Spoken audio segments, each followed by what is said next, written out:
And following her, you will hear from Mark. Thank you to you both.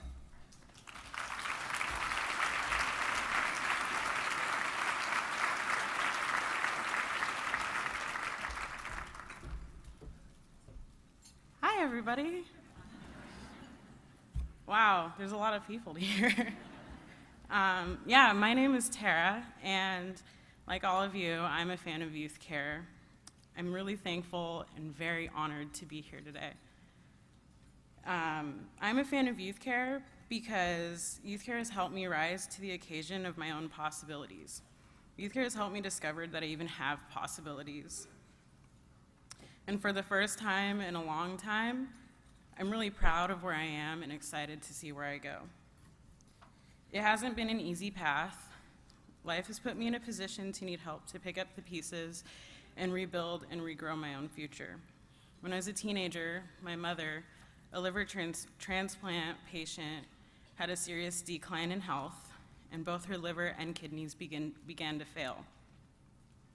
This resulted in a lot of hospital trips and doctor's offices and a lot of stress. And I, at the time, was in running start at Everett Community College, but I took some time off so that I could help her out. I started working as a part-time in-home caregiver for developmentally disabled young people, and at the time, taking care of my mom. So, it was just really difficult. But what happened was my mom and I grew very close. She became my best friend, my safety net. She was really my everything. In the fall of 2011, her health got really bad at the same time that I was trying to go back to school. But she needed a liver and kidney transplant this time in order to survive. That fall, she passed away of those complications. And during this time of immense grief, I also found out that the housing voucher my mom had couldn't be transferred over to me, which meant that in a very short amount of time, I had to move our stuff out of her apartment and find a new place to live. I didn't have a plan B. I mean, most people in their early 20s don't, so it was really hard. When you're in your early 20s, while you're still an adult, a lot of people still have a safety net, and they have people that they can bounce their ideas off of. The only choices I had at that time were unhealthy and unsafe living conditions, and I had to work with what I had. Throughout all of this, I was struggling with addiction and a probation agreement from a DUI that I had received a year prior. And I was informed that I was going to have a year in jail was my next consequence if I couldn't get it together. I was terrified, I was grieving, I was alone, and I was stuck. And I was really so ready for my life to be different. I did a Google search on housing and shelter to see where I might go for help in my last moments of being able to start over. I found a link to YouthCare and found the Orion Center. Every other place would only help me if I had children. So I headed out of Marysville, and I had no idea what to expect. I arrived, and I couldn't believe what I saw. The Orion Center was full of kids, activity, and it was almost overwhelming. I was a little bit intimidated, but Roy, my first case manager, came up to me, really eager to help me and to hear my story and see how things could work. He provided basics like lunch, bus tickets, somebody to talk to, took me on field trips so that I could get away from the grit and grind of the city and the maze of couch surfing in the streets. But we talked about the next steps too. We were instantly talking about what I liked, what I wanted to do, and when I needed to get there. We organized a resume and practiced interviewing and applying for jobs. We were building a plan to help me get back on my feet and then really become the person that I knew I was inside. Over the course of the next 16 months, I lived at Catalyst and then later moved into the Home of Hope apartments. I focused on strength building, maintaining my sobriety, and preparing for my future.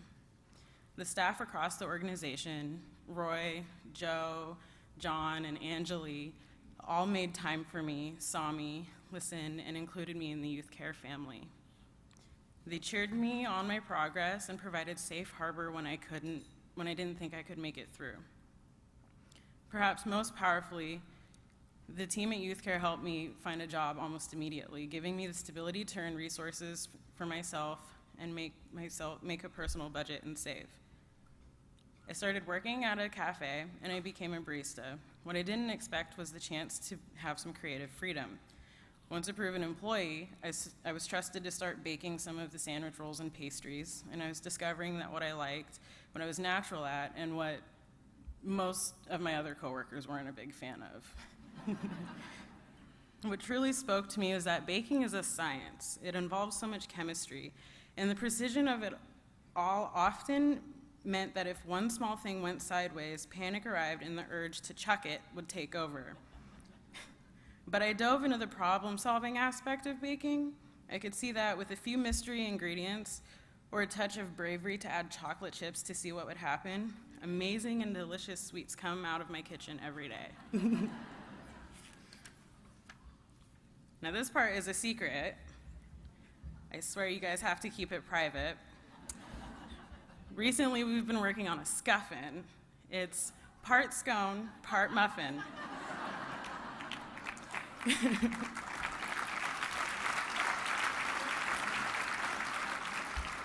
The flavors are ever changing, and if you would like to come try one, come find me in the lobby and I'll tell you where it's at. I suppose that it's probably because my life is a lot like this. You know, there's so many ingredients that have been messy, near expiration, and seem just like they should be tossed out. But YouthCare saw the possibilities of what could happen under the watch of a careful baker. My future is now filled with what-if moments. I continue to build toward complete independence through YouthCare's Open Doors program, which helps me live in my own apartment, easing me into carrying the full price tag over time. The apartment has also given me a chance to get my and my mother's items back out of storage, and again be surrounded by the small things that make a house a home and make me feel safe. A familiar mug, or a mirror that has been around ever since I can remember. When I come home, it's my space and it has my signatures. And most important, participating in Open Doors means that while I get to figure out my future, somebody has my back. Just like your parents do, or just like in my case, my YouthCare family does. And to be honest, I don't have a what's next completely figured out. I have this amazing freedom today. It's almost overwhelming. I've taken part in trips to Olympia to share my experiences with legislators in hopes of providing affordable housing not just for young people, but for everybody. I play with the idea of going to culinary school, but at the same time, the caregiver in me kind of pops up from time to time. Having so many options is something that I'd never thought was possible. If I hadn't found YouthCare, I probably would have spent more time incarcerated. I would still struggle against addiction, and my future would not be full of possibilities and light. I thank each of you for being here, for listening, and for being a friend of YouthCare and the incredible young people they serve. I'm just one story, and you'll hear another in a moment, and it's important to remember that each and every young person YouthCare serves has dreams. Thank you for helping me dream again, and thank you to YouthCare for giving me freedom to dream today.